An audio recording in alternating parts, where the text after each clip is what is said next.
दर्शकों नमस्कार।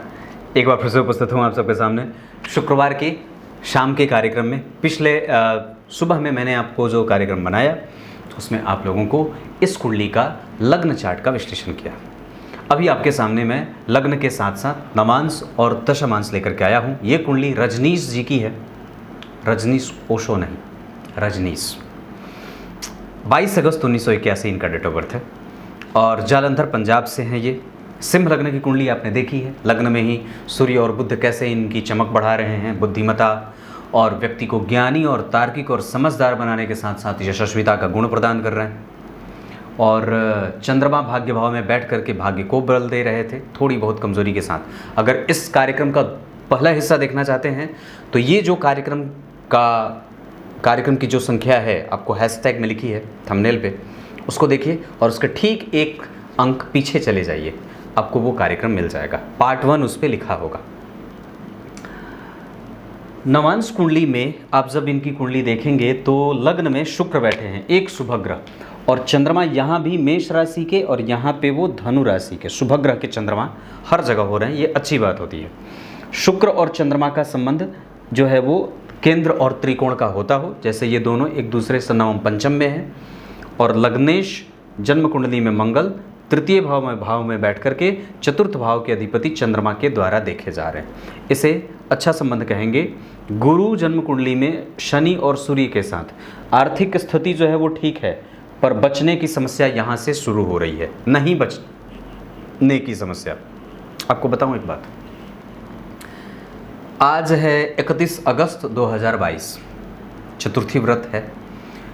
दिन भर जो है वो चतुर्थी की पूजा हुई और मैं वीडियो बनाने बैठा हूँ रात के 22:50 पे। इसे मेहनत करते हैं।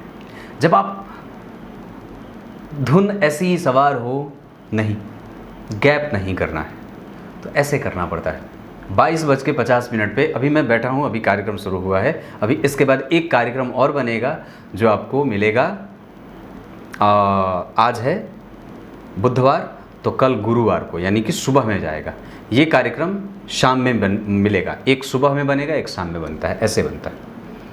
तो ये जो कार्यक्रम है आपको शाम में मिल रहा है, पर एक कार्यक्रम अभी और मैं बनाऊंगा जो आज सुबह में मिला है आपको। तो दाम्पत्य में अगर धन की स्थिति, जैसे इन्होंने पूछा है मुझसे कि धन बचता नहीं है, राहु की दृष्टि है भगवान, और वृषभ राशि में सूर्य और शुक्र दोनों को देख रहे हैं और सूर्य और गुरु दोनों को देख रहे हैं। धन भाव के अधिपति यहाँ भी लग्न में, धन भाव के अधिपति यहाँ भी लग्न में। और यहाँ जो है वो कर्म क्षेत्र से व्यक्ति को ऋण की स्थितियों में क्यों देखना है, धन भाव के अधिपति ऋण में और चंद्रमा भी 6वें भाव में। इस वजह से व्यक्ति के पास कर्म क्षेत्र से धन हमेशा एक जैसा नहीं आएगा। और साथ ही साथ अगर मन करे तो आप खुद के नौकरी के बारे में विचार करने से ज़्यादा आप नौकरी करिए, नौकरी करना ठीक रहेगा। नहीं तो आय में सामंजस्य बनाने की स्थिति बन जाती है। कोशिश करिए कि नौकरी ज़्यादा हो और पहले नौकरी ही को प्राथमिकता देना है। अगर बाद में अगर नौकरी से बहुत ज़्यादा संतुष्टि न मिले तो व्यवसाय अपना करिएगा, लेकिन मैं समझता हूँ कि आपको नौकरी पे पहले प्राथमिकता देनी चाहिए। आपकी कुंडली में भवन, भूमि, वाहन आदि का सुख ज़्यादा बढ़िया है। शुक्र और राहु का संबंध, यहाँ भी राहु उच्च के हैं और जन्म कुंडली में मंगल अष्टम में, जो कि चतुर्थेश बन रहे हैं। इस वजह से आपको सुरक्षित होने की आवश्यकता है। सुरक्षित होने की आवश्यकता मतलब अपने आप को जितना ज़्यादा हो सके इनकम के मामले में सुरक्षित सोर्स को अपनाइए, जहाँ से आपको एक कम से कम मिनिमम या मैक्सिमम इनकम मिलती रहे, जहाँ पे आपको कभी भी हेडेक ना मिले कि मुझे ये इकट्ठा करना है खुद के बल पे। नौकरी पकड़ लेंगे तो ज़्यादा बढ़िया रहे। अभी तो गुरु की दशा है, इस वजह से अभी तो आप अगर नौकरी भी करना चाहें तो करने के बाद अगर व्यवसाय भी करना चाहें तो निसंदेह गुरु की दशा में, मैंने जो लग्न कुंडली में बताई थी बात, उसके संबंध में कि व्यवसाय कर सकते हैं, पर प्राथमिकता आपको नौकरी के लिए ही देनी चाहिए। लेकिन इस दशा काल में अगर चाहते हैं तो नौकरी के बाद पार्ट टाइम या कुछ ऐसे खाली ना बैठ करके अपना काम भी आरंभ जरूर कर सकते हैं।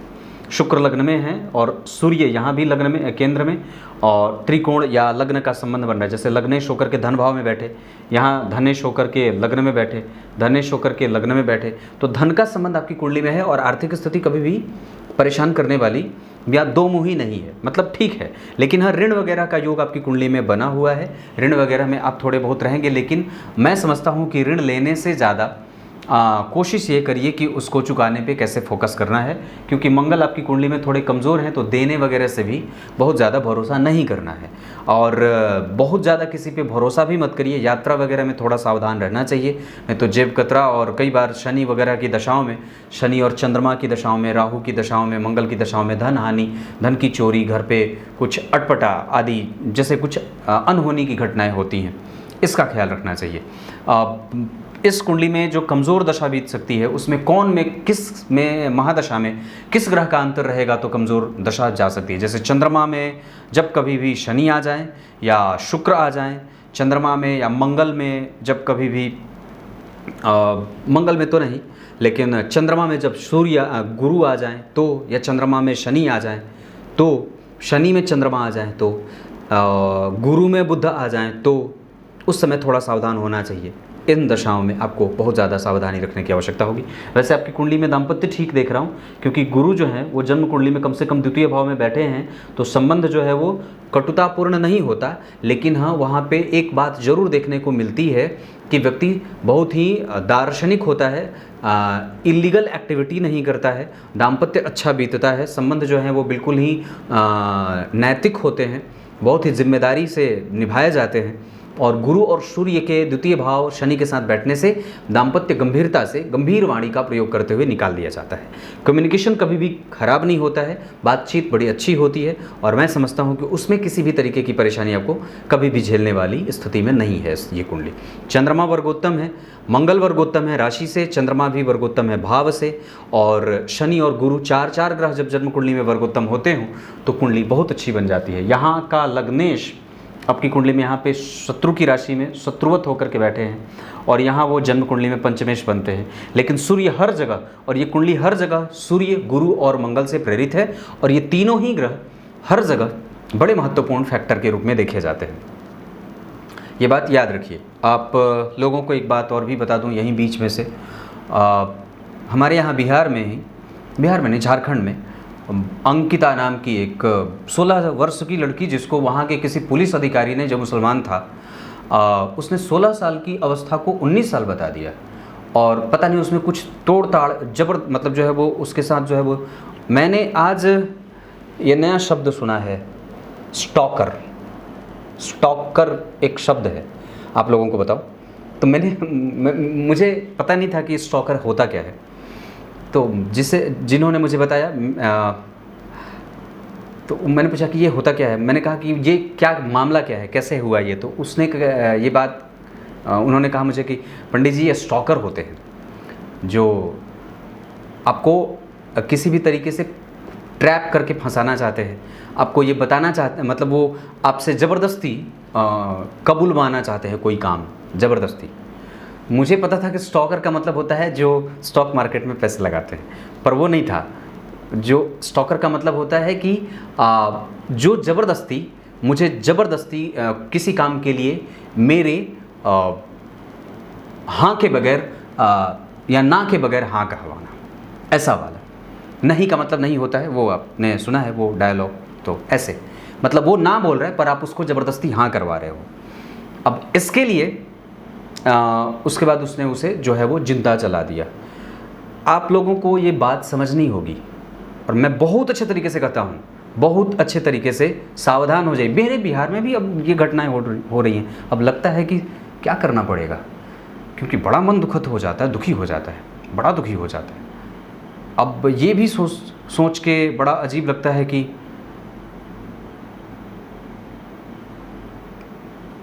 ब्राह्मण तो सिर्फ जो है वो आग भरने का काम कर सकता है, और जब क्षत्रियों के पास और वैश्यों के पास कुछ स्थिति न बने तो फिर वो स्वयं सड़क पे आ सकता है।